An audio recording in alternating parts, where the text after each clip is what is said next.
is Life's a Pitch TV.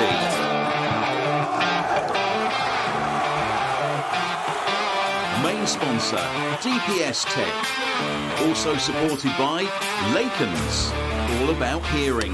GBS Builders, Seckford Golf Club, Ashford Wright, John Keeble Cars, Venue 60, The Hudson Group, Sound 4 Pro Audio, Come Hither Design, and Suffolk Sound.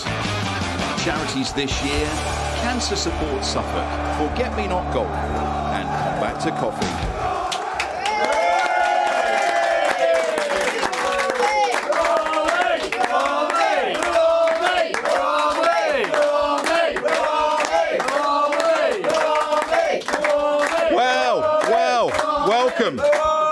Welcome to the show. No wonder you're in good voice, because you had not much to cheer about for the last two games. So welcome to the DPS Tech Arena for this week's edition of Life's a Pitch TV. I am your host, Mark Murphy, where I'm very pleased to say, despite the fact that we've lost 2 on the bounce, we are still very much the pride of Anglia. Could be worse. You could be a Norwich fan. Where they are sinking fast. Agent Manning is doing a wonderful job alongside Agent Clue. Anyway, let me introduce to the team. It's Terry Butcher. It's Russell Osman. And in the Sound 4 Pro Audio production suite even, it's Richard and John. We have the Churchman stand sponsored by John Keeble Cars. And the North stand sponsored by Ashford Wright. And I have some breaking news for you. On the show tonight, we can exclusively reveal that Ipswich Town have gotten 2 central defenders who they are desperate to see play for Portman Road's team. Okay? Desperate. 2 players that they've got their eyes on. We've all had our eyes on them for quite some time. Could I introduce you to, and I think we can see this on the screen now, hopefully our 2 new central defenders. Here we go. Can we see this? No, we can't. Yay, there we are. For those listening, Butcher and Osman in black and white. Wow. Look at those shorts, Russ. Yeah, there's a long story behind that. There's a long story. Frankly, we've got all night. We need cheering up. Wow. Florida. 1982? Something like that. Yeah. So it's only about 40 odd years ago. Oh, okay. You know. Yeah, so, yeah. But you Good still picture, look though. very fit and healthy. I think, bearing in mind what we've been witnessing the last couple of games, you'd still get a go. Well, it just.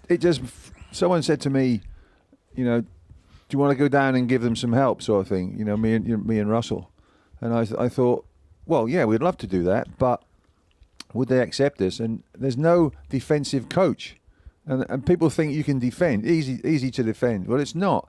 The art of defending has just gone right out of the window now. Because I remember Alan Hunter, we had talked with Alan Hunter, and he said, if you got any doubt, just put it on the top of the stand, he says, because they've got to get the ball back, so that'll take a bit of time. You're going to have a rest. So, if they can't score when the ball's in the stand. But the basics of the game from defending are just horrendous now. Yeah. Non-existent. Marking people in the 18-yard box. Charlton played last night, man-for-man marking. Wow. That's nothing new. And we couldn't deal with it. We've got to go out 11 against 11, man for man, and win a game of football. Forget your tactics. Just have more players winning their own personal battles on the pitch than the opposition do. And we're not doing that. But you could say that throughout football. And do they have the mentality, the players, to play man for man? Like when you go basketball, you go, full court press or wherever it is, you go man for man. But we don't seem to have that mentality now in the UK, and the foreigners haven't got a clue what it is about anyway. So, you're on a loser straight away. There's that. If you're a defender and there's a cross comes in or a corner comes in, and you are not marking anybody, then you should feel naked, because you should be marking somebody. You've got to mark somebody in the box. And if you mark that person correctly, he won't score. And marking them means being able to touch him. So you know where he is. You don't need to keep looking at them to see where they are. You can feel him. And if you can't feel him, he's trying to move away from you. So you have to chop and change. Well, he used to feel our elbows as well and things like that. It's a bang, it's a touch. Yours he did. That was good fun. Yeah. Well, it's pretty depressing, really, isn't it, this week, actually, to be quite honest? But Mark, in a way, I feel sorry for Kieran McKenna, but he's become a victim of his own circumstances, really. But so many players in the close season, somewhere down the line, he's got to have a look at them in match situations, not in training games, not against the under-21s or anything like that, but in real life, points mean everything games. You know, when the pressure's on, that's when you see what players are really like. There's a million great players on the training ground. We used to have fantastic players on the training ground. But the ones that went on the pitch on a Saturday or a Tuesday night or whatever, that team, and it was a team then, it wasn't like a bunch of individuals just thrown together, which at times we look like we are. You know, they were a team and it was hard to get in that team. Ask Kevin O'Callaghan, he never got a game. You know, and they bought him for a lot of money, you know, and he spent half the season sitting on his backside, you know, just hoping that he'd get half an hour now and again. So is he trying to please everybody and not picking what should be his first 11? Well, that should pick itself, really, shouldn't it? Yeah, but you've got to know your first 11. How can you pick them when you don't know them? You don't know which combinations work best with the other combinations, which two centre-halves work best in front of which keeper, with which full-backs. You shouldn't be doing that in a match, should you? It's like me as a radio presenter. You know, you would do dummy programmes and practice before you went on air, and then when you went on air, hopefully you were half decent and okay because you'd made all your mistakes off air or, in football's case, on the training ground. Yeah, but like I'm saying, on the training ground, it's easy. You know, it's a little bit different when you're under the spotlight. But there are some things you can't see as a coach and a manager, and you gradually will see them, and you don't want to see them, and that's when somebody, you know, is under pressure personally, or the team's under pressure, and you're losing goals and you're not doing your job properly. They then revert to type. They have a default sort of situation where they're complete crap. They just fold. Yeah. Like this, and you know, we in particular, but football as well in general, if they are under pressure, they can't handle that pressure now. We had that pressure all the time, off the pitch, on the pitch, training, playing games. We had that pressure because we were scared of Bobby Robson, Bobby Ferguson, Charlie Woods. We were actually scared of them because you just didn't know what they were going to do. So we had that fear. But nowadays you can't do that, obviously, but there isn't that fear now. But Liam Manning made the same comments that we're talking about, and I know Liam was the under-16 coach below me when I was doing the under-18s in the Ipswich Academy, so I know Liam quite well. And it was before his game last night, so... You talk about the Norwich manager. The Norwich manager, yeah. And he said, I've got a problem at the moment because I only know what I'm going to get out of like 3 or 4 players come a match day. And it's hit or miss what the other 7 or 8 are going to do for me. He said, now I can't rely on them. He said, so I'm going out there with 3, 4 good players I can say are going to give me a 7 or an 8 out of 10. He said, and the other 7 or 8 are just, I don't know whether I'm going to get a 4 out of 10 or 5. We're not. It's not the first game of the season, is it? You know, we're way into the season now. Surely by now he should know what his first 11 is. But how many players have played in that combination that came out and started the game? Well, that team hasn't played together before in a match situation. No. Maybe a practice match or whatever, but never, you know, with the newcomers and everything else. And hope that team never plays again together, to be honest. But it is, and he's right. Liam Manning's right. In the end of the day, you don't know sometimes what you're going to get from players, particularly when things go against you. And I saw things last night in particular, and some things at Middlesbrough as well, that I haven't seen that. I haven't seen that for 2-3 years. I haven't seen players just go into their shell and withdraw and be scared to go out and you know, entertain or go out and play at a high level. And if we're signing players, or if the players feel like that, then wow, you know, it's going to be a difficult job for them to get them going. Well, all of them, not just 3 or 4. Yeah, let's talk about the individual games, the two losses. Middlesbrough away. Unfortunately, this week we don't have the Town TV highlights. Don't know why. We don't. Were there any? Well, first half against Charlton I thought was pretty good, but we'll come to that. So away to Middlesbrough. Russ, Yes. It was going to. We said this time last week it'd be a good benchmark for us, didn't we, to see where we are? Yeah, we did, because we were saying the win against Norwich would look after itself, and then it was important that we came away from Middlesbrough with something, just to show that we are making strides forward. But as it happened, we didn't perform too well up there, and we were at 6s and 7s in one or two things, and it was a long journey for a lot of supporters, and a long journey home with no points again. But we had the opportunity, didn't we? I don't know this. I haven't done the stats, but we haven't been ahead many times, particularly away from home. Then that's what Kieran was saying, that he wanted that, so we haven't done that. But George Hurst had the unbelievable chance to make it 1-0 up to us, and I think 1-0 up would have increased the confidence of the players. But at that time of the game, too, as well, if you don't score just before half time from the penalty, you don't go in at half time 1-0 down, and all of a sudden, it's spun on its head. Kieran McKenna must be thinking, right, I've got my team talk plan, we're going to be 1-0 up, George says, stick this in the back of the net, and 2 minutes later, he's got to tear that script up and say, Christ, what am I going to say to him now? Well, let's stay with George Hurst for a bit. He's coming in for a lot of flack now from supporters. He's not a Liam Delap, is he? He's not. Is that an area that we need to strengthen in January? I think most certainly. He's a handful and he runs about a lot, but he's got to improve his game. And I think in the era we played, you were always learning. You're always being taught something by your coaching staff. And a lot of the players who have come through Kieran McKenna and Ipswich Town were saying what a great coach he was, because they were leaving the club a better player. Is George Hurst now a better player than he was when he first came here? Debatable. No.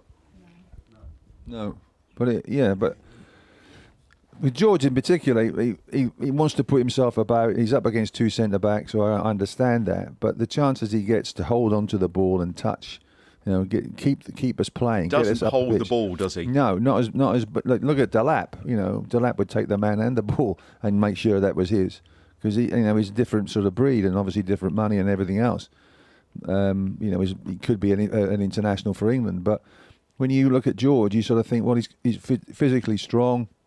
He's got the genes of a goal scorer, of a good centre forward with his father, and you sort of think, well, he should be that. And you'd like to think he's improving, but I can't see it. In fact, it seems now that he's a number 9. He's got Azon, who I thought has done pretty well when he starts and when he comes on, but he feels that he's the number 9. He's got the number 9 shirt, but he's not a Paul Mariner, and he's certainly not a Delap, and he certainly has to keep the ball. The ball's got to stick, and we used to hate that, didn't we? Yeah. We used to hate that when you play a ball up to a striker and he loses it. We soon let him know, didn't we? His finger was right out in their face, and he would tell them, because you've got to retain the ball. That's what it is. Possession is the name of the game. Well, Paul Marner used to say to us, "Listen, lads, if you're at the back and you're under a little bit of pressure, just fire the ball at me." He says, if it goes over the top, I'll chase it for you. Am I going to throw in? You might, give a free kick away, but, the ball will be down there. He said, if it's on my head, I'll flick it onto somebody. If it's on my chest, I'll hold it up. If it's to my feet, great, I'll keep it.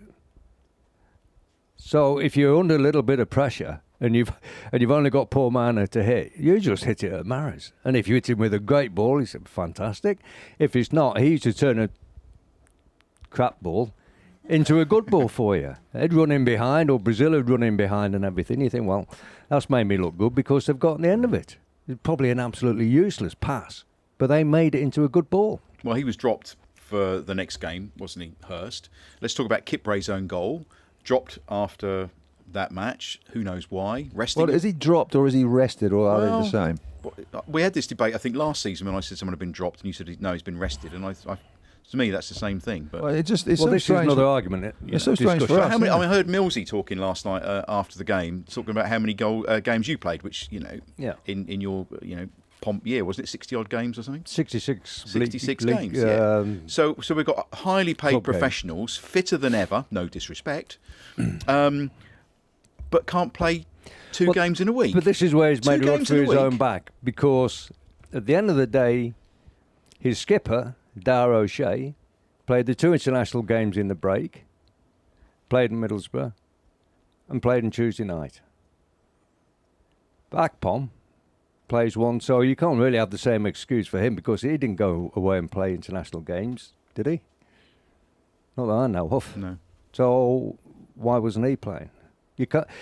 But if you're governed by the fact that your sports scientists are saying the player's a little bit tired, should rest him, you're always going to make changes, and you're not going to get your best 11 out because you're being dictated to by the sports scientists. If that was the But case, you would play with a niggle in your day, wouldn't you? well, I'd have played about 38 games then. Because half the time you didn't have time to recover. We played 4 games 1 week over Easter, didn't we? And flying to Germany. Mind you, they travel back from Middlesbrough, late Friday night. They're in on the Saturday morning to go through the game again. And I'm thinking, well, how many of them have had a good night's sleep afterwards? Isn't that more valuable? From the intensity of having to go and sit through the game again. Can't that wait till Monday morning? Can't they have a bit of a breather, chill out a little bit? We used to debrief in the Ipswich Arms, and that worked for us. So I think, didn't it? It was the best place to be. Just think how much time we spent in there if we'd got big screens. Oh no, yeah. A lot better, wouldn't it? Yeah, it was the worst equipment ever. So wasn't it? we saw lose the to video. Borough, where it's going to be a benchmark to see how far we'd come, right? So Tuesday night, home to Charlton, 7 changes.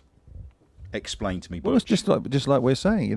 If you're a player, you shouldn't want to be rested or dropped or whatever. You'd want to play again. I'm sure that they do think that. Well, then perhaps they're not. Perhaps they're happy to be taken out, because the old adage was if you don't play, you can't have a bad one. So they're probably happy to be taken out. But no, if you're in that condition of mentality, you shouldn't be at the club anyway. You should want to be out there. And there's a whole host of things that we can talk about: defenders and throw-ins and corners and set plays and goals against.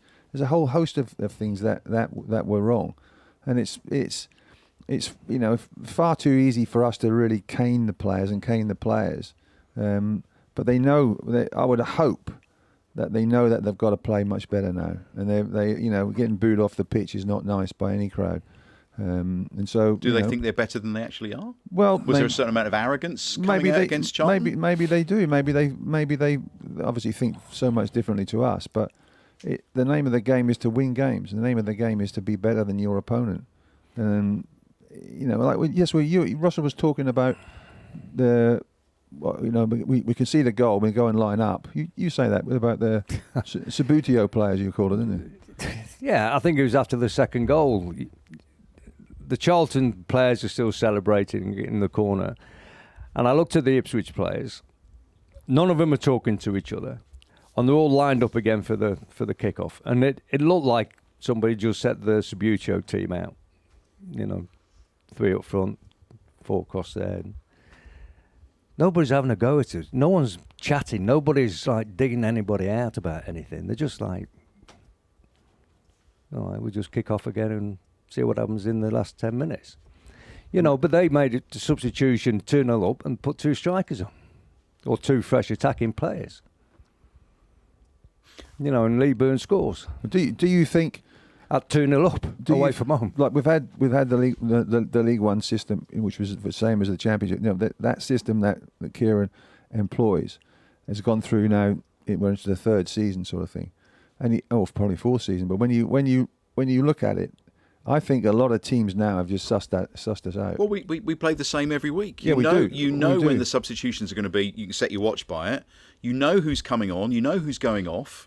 Kajus can't play a whole 90 minutes. I think he's got it in his contract. He comes off for 75 minutes. Oh, really? Yeah. But we had 2 strikers still left on the bench, Agelli and Smodic. And you're chasing the game. And Well, we weren't really chasing it, were we? Let's be honest. It got away by then. But we're playing the same system whether we win, whether we lose, whether we draw. It's the same system, and I couldn't, because we watched the game against Middlesbrough together, and we're saying they play the same way. They don't actually go hell for leather and stick a ball in. I mean, Furlong was up on the right-hand side, and he didn't put a ball in the box. He played it back. And with no time left. With no time left. That was right in the last minute. And you sort of think, wow, if we'd have done that, we'd have been taken off and given a right rollicking because you just take get a look the ball at Charlton's in. first goal. Gets the ball, runs, loads of defenders around, all backing off, bang in the back of the net. No challenge whatsoever. What's that all about? Naive, isn't it? Well, is it? I mean, they're professional footballers who are worth £15 million Well, each. he's done it, so something's naive why he didn't do it. You know, block him 10 yards outside the 18-yard box, give a free kick away. Oh yeah, or get booked or something like that. Upend him. Well, we lost 3-0 without any bookings, so they had 3 bookings. We didn't have one. Right? I'd be more gutted about not getting booked than I would be the goals. Like, wow. But that's a reflection. It is a reflection. It is. And then where's the guts? Where's the fight? Well, there wasn't any. I mean, this first half was Jack Clark potentially. The first half was good. You Jack talked Clark about the played first well. half. Nunes, I thought, had a half decent game. Well, Nunes is everywhere. It's like he's buzzing about everywhere, which is great in some respects. But you're looking more for quality passes than if you're the man that's going to do that. But I thought he was more of a sitting defensive midfield player. But Kayust is a forward player as well. So it sort of really doesn't sort of match up. You need you need someone like Matusiwa that is going to stay there, and then it allows the other midfield player to get forward. But no, lack of fight, possibly. They just seem to capitulate. Capitulated at Middlesbrough, capitulated against Charlton, and now you look at that and you just say, how, why? Look at the mentality, and that's the thing. It doesn't come in a match report about mentality and all that sort of thing and body language and all this sort of stuff. It's just if they could play. If you said to them, go out and play as the worst that you possibly could, then they achieved that. Full marks. And I called it. I wrote down. I would say last night it was a back four from hell. Okay. So a lot of Town fans are talking about Burgess going, Wolfie going. What we've got, are the replacements any better for £30 million? Well, on what I've seen recently, no. I looked at. We've got West Brom on Saturday, but it was like when you look at the team. One of the teams against West Brom, the last time we played them, there was only Davis that was actually still playing for the first team. Gladkey, Harry Clark, Davis, Edmondson, Wolfenden, Morsey, Chaplin, Luongo, Burns, Moore and Broadhead. And you look at that and that's not long ago, it was a year ago. And you sort of think, well, the changes haven't helped us, and the quality of the changes as well hasn't helped us. So you've still got time. If you're gonna have nightmares, have it at the start of the season, rather than the end. After 10 matches, we obviously played 10, won 8, drawn 1, lost 1, and that was to Leeds as well in that great game against Leeds. That's last in the season, championship. Yeah, last time in the championship. Yeah, so that's 25 points, I think it was. 25 points, and now we've only got 13. Yeah, but I think at the moment the supporters are just a little bit fed up of watching the team lose. And that's why they start booing. It's we expect more. Yeah, we expect more, it? And quite rightly. With the 5 wins or 7 wins in 48 games or something like that. But we've got magnificent support. Yeah, and I'm not just saying that because the crowd's here. Well, I am really, but we are. But it is. Well, actually, having said that, it's slightly down this week a bit. Yeah, I don't know why. We're all slightly down, Mark. Let's be honest. But the crowd have made it an unbelievable place, and you want to make it a fortress. But you let them in the back door last night with Charlton. So, we haven't quite got that going. Half time, I'm saying to the people around me, "Oh, you wait. Second half, whatever. I sit in the north stand. All the goals will be right in front of us." I think we're all saying that. How wrong could I have been? Yeah, we're all saying that. I mean, like I said, I couldn't believe what I was seeing. Just couldn't believe it. But I was watching the game, and it got to a stage where you think, all right, we've had a bit of possession, we've had a few attempts at goal, we've had a few shots. Kate McKenna said we had something like 30 shots in the game last night, but I think about 12 were blocked. So, we don't really know if they were on target or whatever. So many were off target, and there's about 5 shots on target. And he's moaning that we didn't take our chances and stuff like that. But It was a hard one, you know, and I'm sat there watching the games, sort of whatever it was, 10, 15 minutes into the second half. I'm thinking it'll be just like us to go and concede a goal from nowhere. And from nowhere, we conceded a goal. And there wasn't any threat to us. It's on the halfway line, 10 yards a bit deeper, outside the centre circle, midway in the half. Just take a free kick. Just go and deal with it, or go and win the ball. There's plenty of players around there. There's 2 attackers and we've got 4 defenders and the goalkeeper. The other question mark is why bench Philogene? The guy's on fire this season. He's our one kind of spark, and he's benched. Yeah, but that would be down to the sports scientists and the fact that, you know, he played the other Tired. day and... Tired. Probably. Well, if I'd have been Charlton, I'd have been delighted that he was on the bench. Absolutely ecstatic. Yes, he's got to come on, but the thing about it is now, you stop Philogene, generally you stop Ipswich. And the number of players that will double up, treble up against him now is going to be, you know, that's what he's got to get through and got to get over. That's why you got to get the ball to him early so he can go one-on-one. But, you know, they're not stupid, these defenders in the Championship in particular. And obviously they've played, you know, they've played Ipswich before. A lot of them have been beaten by Ipswich. So, you know, you don't want that to happen again. So, yeah.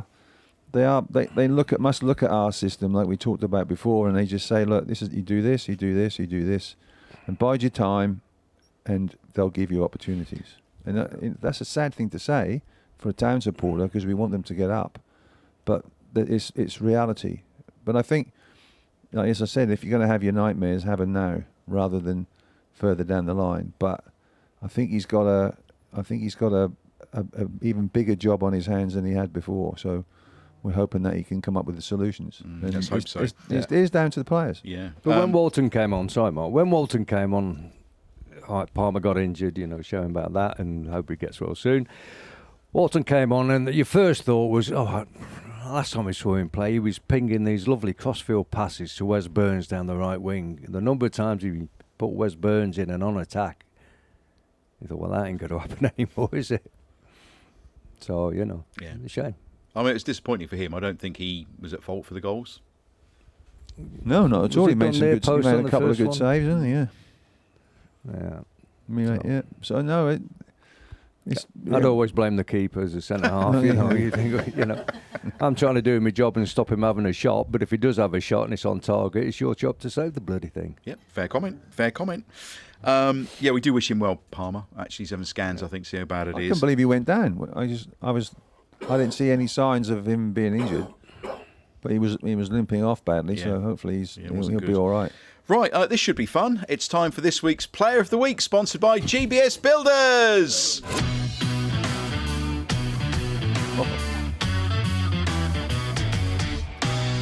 We've got suggestions coming from the capacity crowd tonight, but Russell, do you want to go first? We'll do it for both games, overall over the 2 games. Crikey. Well, so many changes in the second game. Yeah, well, but do you want to do Birmingham then? Birmingham? I mean, Middlesbrough, rather. Birmingham, yeah. It's up north. Let's go back to Birmingham. It's up north. Oh, crikey. Terry. Middlesbrough. Well, it's obviously Alex Palmer because the way that he made those unbelievable saves right in a row. I thought it was absolutely magnificent. Yeah. And he's unfortunate as well. He has to touch it. You can't let the ball go for the goal. You know that they got the winner from. So, and he had no chance at all with Kip Ray. I've finished off goals like that for the opposition quite a few times. So I can appreciate where his situation. It's going to happen, isn't it? In that position? Yeah. So Palmer for you, would you? No, I'll second that. Yeah. Okay. So what about Tuesday night at home under the floodlights at Fortress Portman Road? I will go the youthful Ashley Young. Okay. I thought Jack Clark looked good. You know, I'm talking about the football, but he actually looked good, didn't he? With his hairband and everything else like that. Yeah. Looked magnificent. Yeah, he did. His shorts were just to the right height. With the right height, but he kept pulling. He kept pulling his shorts down. Pulled the undershorts up and the shorts down. And If you're looking for some braces soon, I think was one like that. Okay. No, but I said about Jack Clark, obviously looking, but I thought he seemed to be up for it. He seemed to be, you know, the balls that he was putting in, put a great cross in for Akpom. I thought he's really up for this. He's got a chance. But then it all turned pear-shaped. But Ashley Young, Yeah. I say a back four from hell. He's part of that back four. But, he really didn't have anything, didn't do anything wrong in the game. But he looks Okay. all right. So, Clark or Young? Oh, Young. Okay. Yeah. Young. Ashley Young then, Player of the Week. Yeah. Mr. Akpom looked pretty good first half, didn't he? And you think he should have scored second half. He should have put the defender and everything in the back of the net, really. That I know Marner would have done. And then lets himself down on the second goal where he doesn't chuck his runner into the 18-yard box. And it's like, this is good. That's not good, and forever trying to balance everything out. So Kieran and the coaches must be sort of pulling their hair out at the moment, thinking, what the hell are we going to do against West Brom? But there are players that, like with Akpom, perhaps, McAteer, he looks as though he can do something. And then We haven't seen it yet, though, have we? How much do we pay for him? Well, I can't remember now. 12 million, We should was do it? a sweepstake. We 12 should do million. a sweepstake and name your starting 11 for the West Brom game. And whoever gets the most starters right in the 11, everybody put That could be our new game, couldn't it? Yes, instead of Ask the Legends. be. Name the squad. Yeah, name the squad. Yeah. Well, Tough. everybody here can do it. Yeah. Do it on a bit of paper at the end of the game. and Answers on the postcard. Answers on the I was going to postcard. say, yeah. Oh dear. Well, who knows? Who knows? Precisely. A thought for Massimo out for the season as well. He's had a nasty injury, so he's going to be out for the season. And can we wish good luck to Fabio Wardley with his boxing coming up this weekend? So he was a great guest. If you haven't seen or heard the episode yet, go back and listen to that. He was a really, really great guest. We wish him all the very best in his heavyweight bout. But there is one other thing as well. Muric, remember him, the goalkeeper? Yes. He's actually doing well He's having a at blind. Sassuolo, so that's great news because they might buy him and it goes. So there are little bonuses every now and again. Is that because he was being asked to play the tappy out football rather than perhaps what he was used to? Hoofing it out, playing it out from the back? Is it because he was being asked, like perhaps some of our other players are being asked to do things that it's not natural for I them? don't think he was a very good communicator. Okay. And I don't think many in the back four are very good communicators at the moment, but he seems happy where he is and he's performing well. Yeah. Yeah. So Simple take the as money. Yeah, absolutely. Yeah. Take the money. Okie dokie.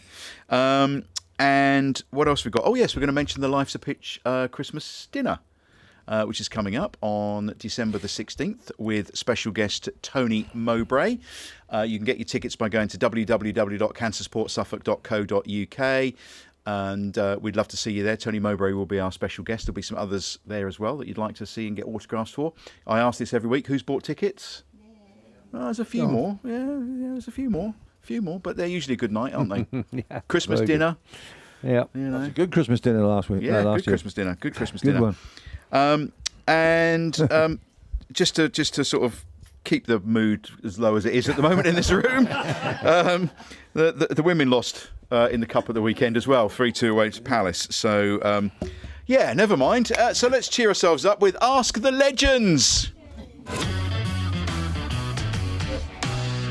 And the exciting thing for you boys is that I have got the question this week because there's no Tony or no Simon. And the reason I'm flicking on my phone is because they sent me it on there somewhere. Where is it? Talk amongst yourselves. Oh, yeah, here it is. So, Russell, I believe it's you to go first this week. And the scores at the moment, give a big cheer. Russell Osman, 9 points. Thank you. It's all right, I'll wait. I'm here all week. Terry Butcher, 10. There we go. So, Russ, do you want to go home or away? I will go home. Home. Okay. So, Thank home you. Cheers. Try to draw home level. for 1 point to draw level with Butch. How many league goals did Ray Crawford score for Ipswich Town? Okay. Was it A, 141? Although there's a slight contradiction on here because it says how many league goals did Ray Crawford score for Ipswich Town in all competitions? How can that be? Well, what is it Anyway, then? You've got 3 choices. A, 141. B, 178. C, 203.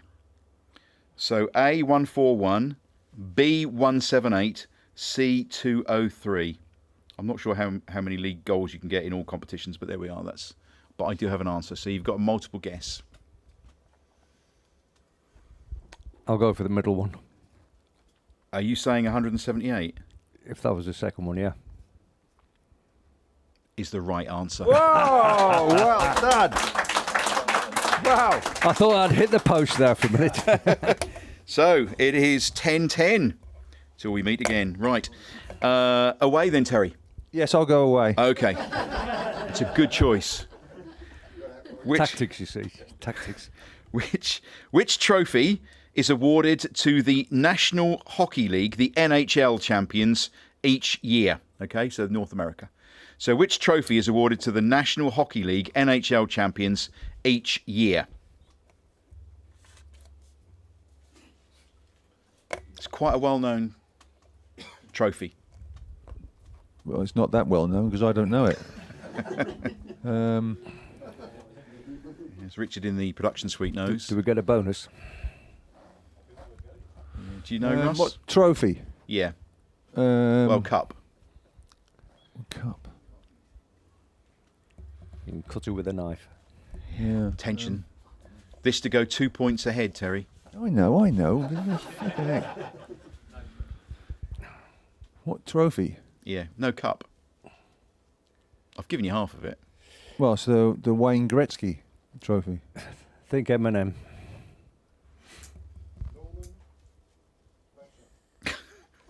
No, There's a clue from behind the scenes here. Norman Fletcher. Middle name is? Stanley Cup. Yes, the Stanley Cup, but I'm afraid you went for the other one, so no points. It's 10 each, everybody. 10 each. Wow. Stanley Cup. You'll not forget that one now, will you? Yes, I will forget Okay, it. Yeah. all right. Just a little bit of tension there. Right. Well done, Richard. Okay. So, look, what are we going to do next? Oh, yes, it's time for Life's a Pitch and Putt.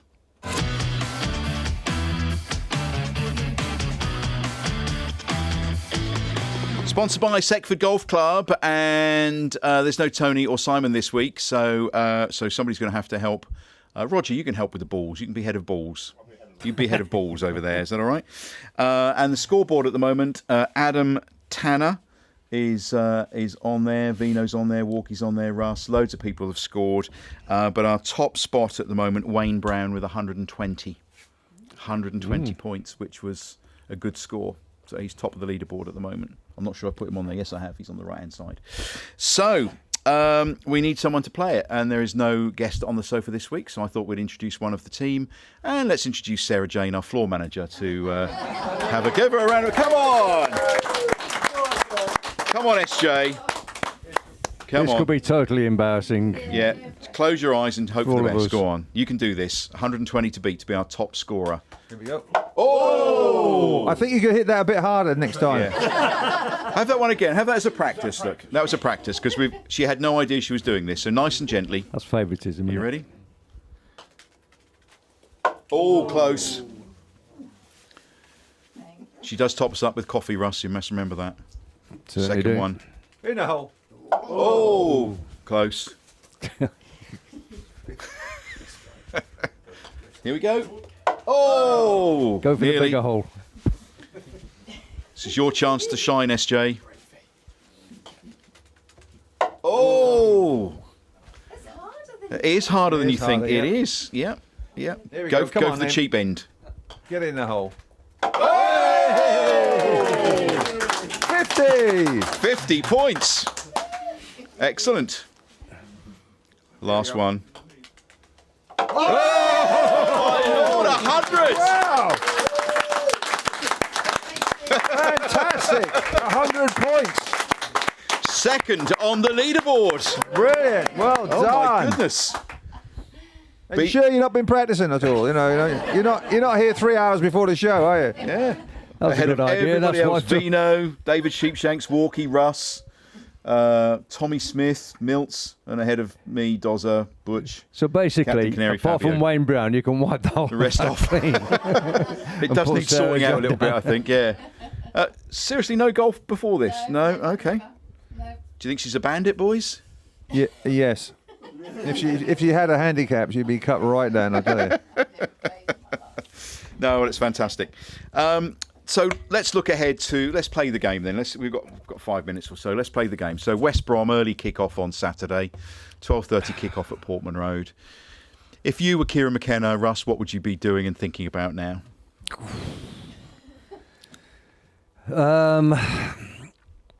I would be trying to make sure I put the best back four out that I can.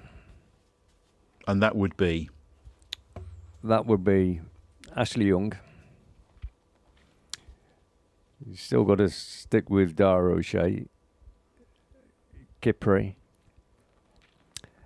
and Davis, but with a strict word of warning to them that they have to work as a unit with the goalkeeper. And I'm taking it that, you know, Walton will be in goal, and I'll be working that 4, that 5,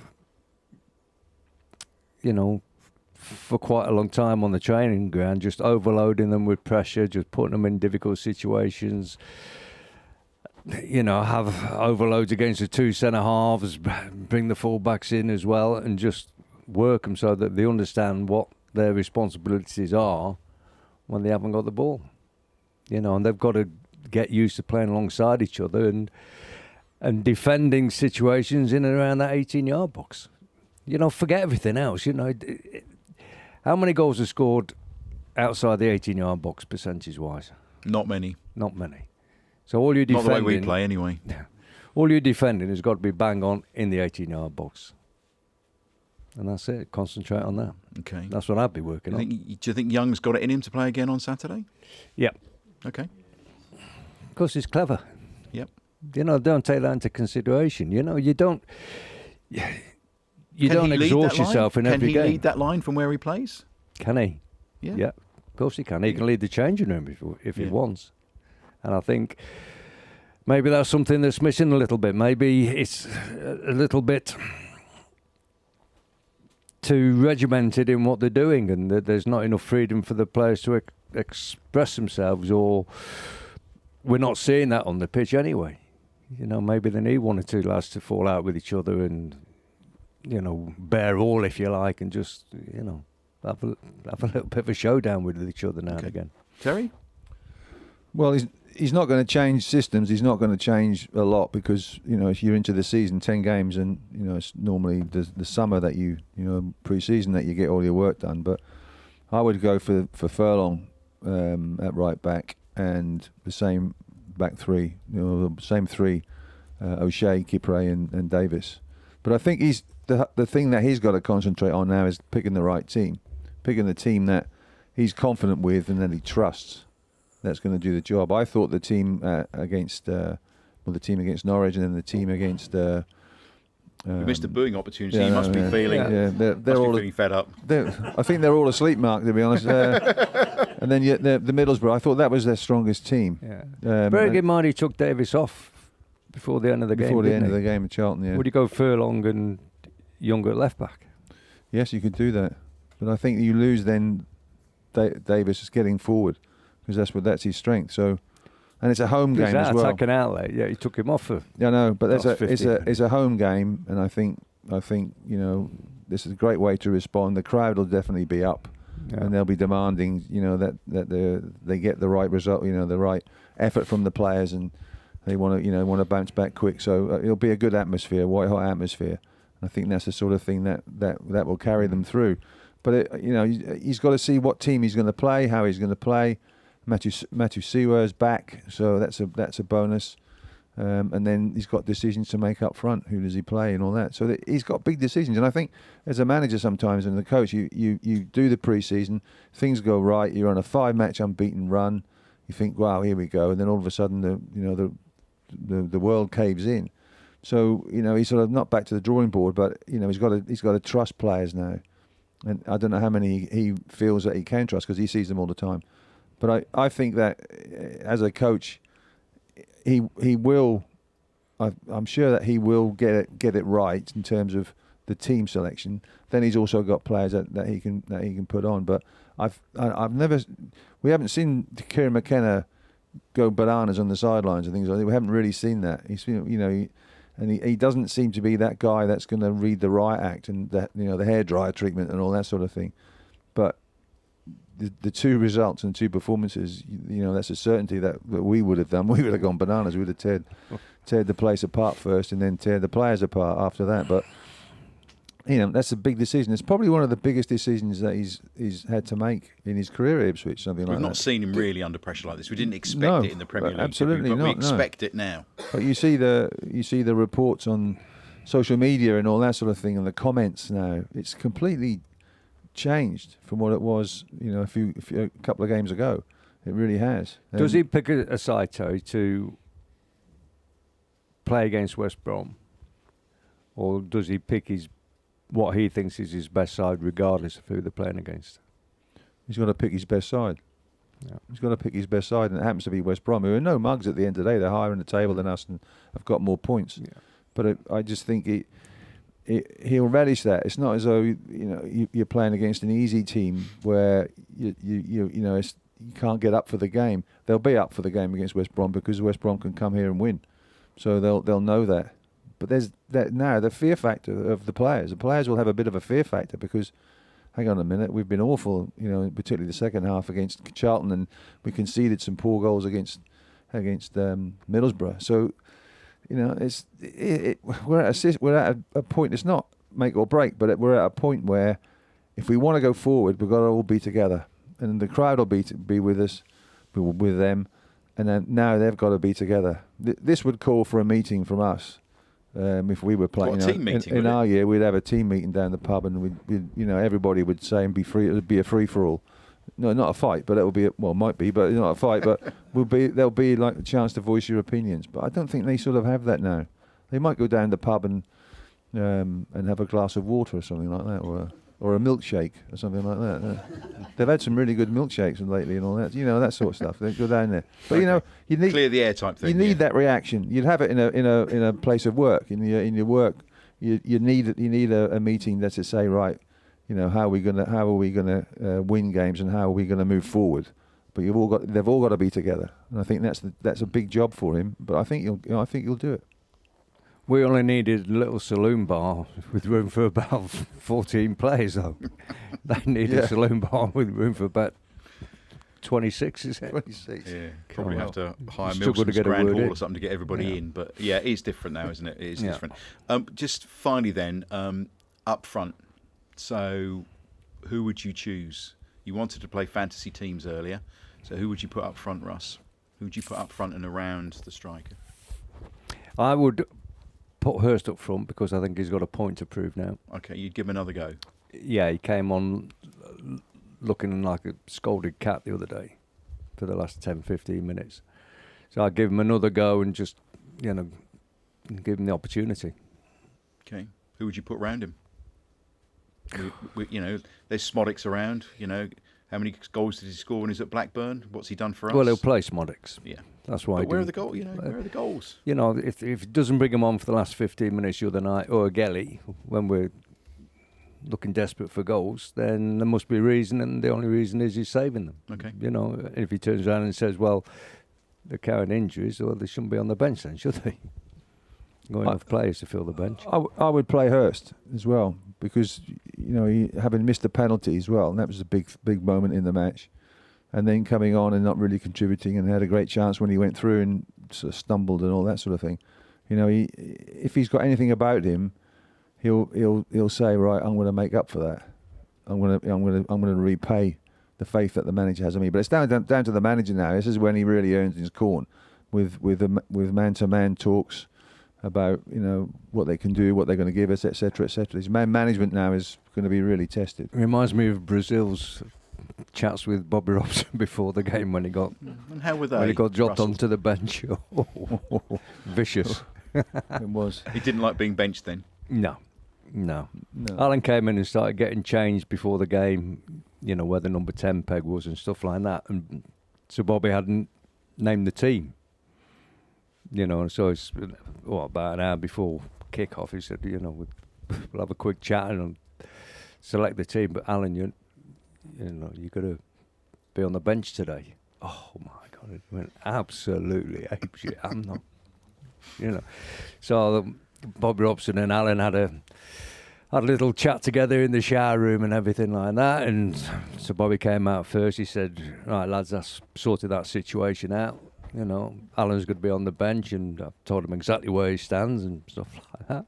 And Alan's walked back. He said, "That isn't how the conversation went at all. I'm definitely not sitting on the bench now." And we had a right palaver, didn't we? Excellent.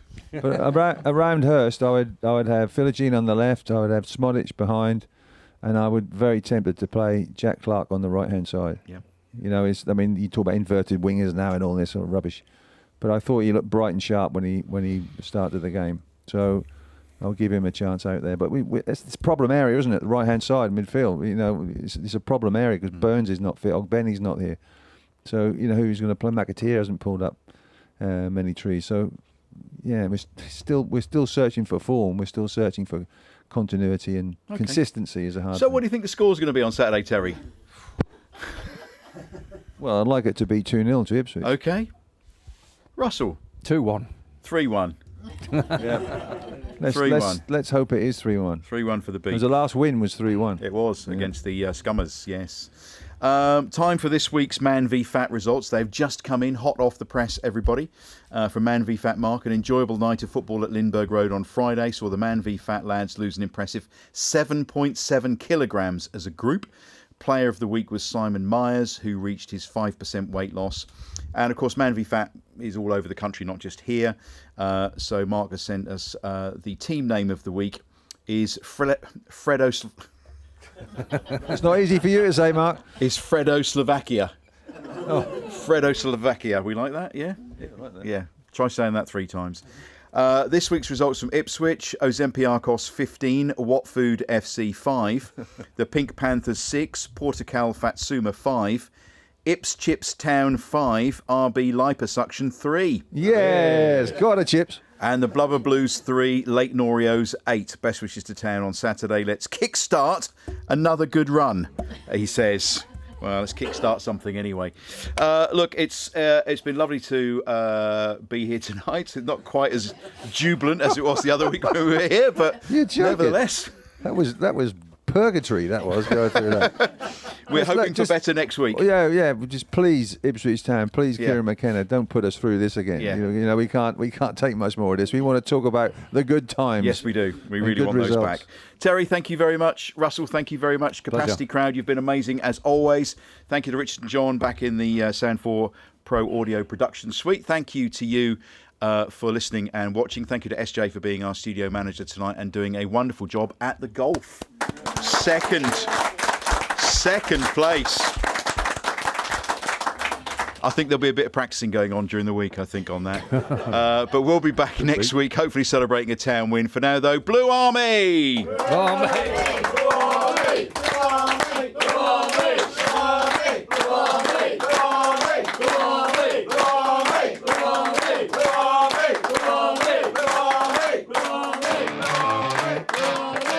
This has been a Life's a Pitch TV production. Main sponsor, DPS Tech. Also supported by Lakens, all about hearing. Seckford Golf Club, Ashford Wright, John Keeble Cars, GBS Builders, Venue 16, The Hudson Group, Come Hither Design, Sound 4 Pro Audio, and Suffolk Sound. Our charities this year: Cancer Support Suffolk, Forget Me Not Golf, and Combat to Coffee.